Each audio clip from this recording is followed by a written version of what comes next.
5 MCU theories that were too good to be true.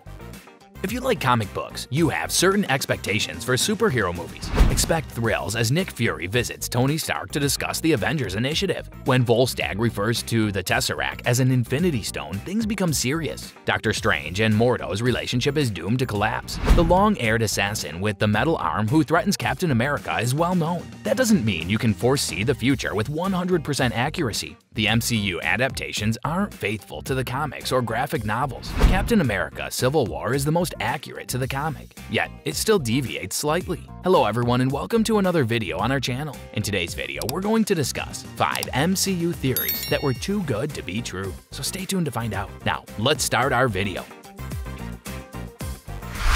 Phil Coulson will become the Vision.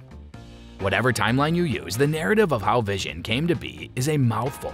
The Avengers: Age of Ultron succeeded, but only after much effort and juggling in an already packed film. The removal of the sequence in which Simon Williams' brain patterns were utilized to imprint Vision's personality was a significant deviation from the source material. Williams has yet to make an actual appearance in the MCU, except for an Easter egg in a Guardians of the Galaxy Volume 2 cutscene. Rather than duplicating minds, they plugged Jarvis into the red synthezoid body and used it. However, after the first Avengers film, there was conjecture that Agent Phil Coulson would reprise his role as the Vision. He kept the same cool demeanor and was far too likable to be dismissed. His mind was transferred to a high-tech robot body, resulting in a fresh twist on the traditional Avenger. Coulson did not die in this manner, but the two events are not dissimilar.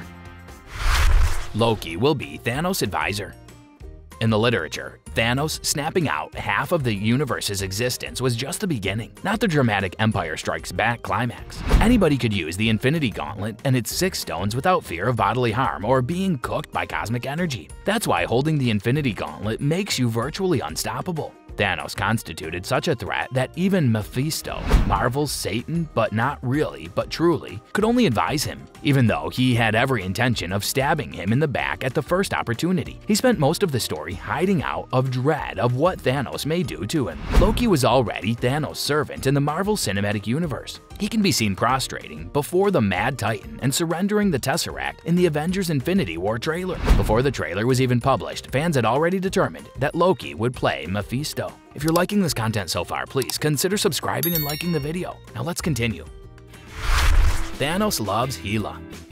Nobody knew why Thanos sought the Infinity Stones before the release of Avengers Infinity War. Then we realized he was supposed to be written as a crazy Jor-El with a personal grudge against humanity for overpopulating. Until then, he appeared to be fascinated with the Grim Reaper, much like the characters in comic books. Even in the film's first scene, he chuckles at the idea of courting death. Thor: Ragnarok's release so close to Avengers Infinity War fueled conjecture that Hela, the Asgardian goddess of death, may act as a stand-in for the comics' female version of the Grim Reaper. Thanos' reign of terror would be a fitting way to honor Hela and win her devotion after Asgard was destroyed. Although it did not work out in real life, Thanos and Hela became a couple around this period in the comics.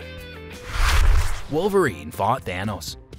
Are Thanos' facial marks genetic, or are they scars? Most people assumed that when they first saw him in the Infinity War trailer. There was some speculation that Wolverine and Thanos were involved. As a result, the scars on his face resemble the typical scratches created by adamantium claws. Even though this happened before Disney bought Fox, the businesses might have agreed for a new Wolverine to be integrated into the Marvel Cinematic Universe or MCU film chronology in the same manner that Spider-Man made an appearance in Captain America: Civil War. Fox had already ruled out any possibility of a confrontation by murdering their own Logan a year before.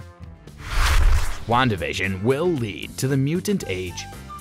With Disney's acquisition of Fox, the X-Men and Fantastic Four are now eligible for inclusion in the Marvel Cinematic Universe. That won't be a problem for the Fantastic Four, but it will be difficult for the X-Men and mutant kind. How can you assert that mutants have always existed after spending more than a decade creating this universe? This action had to be prompted by something crucial in the plot. Wanda Maximoff's insanity and the creation of a new universe with her powers resulted in the near extinction of the mutant race in the comics. Could the MCU achieve the opposite? WandaVision was a program in which Wanda used her skills to modify reality.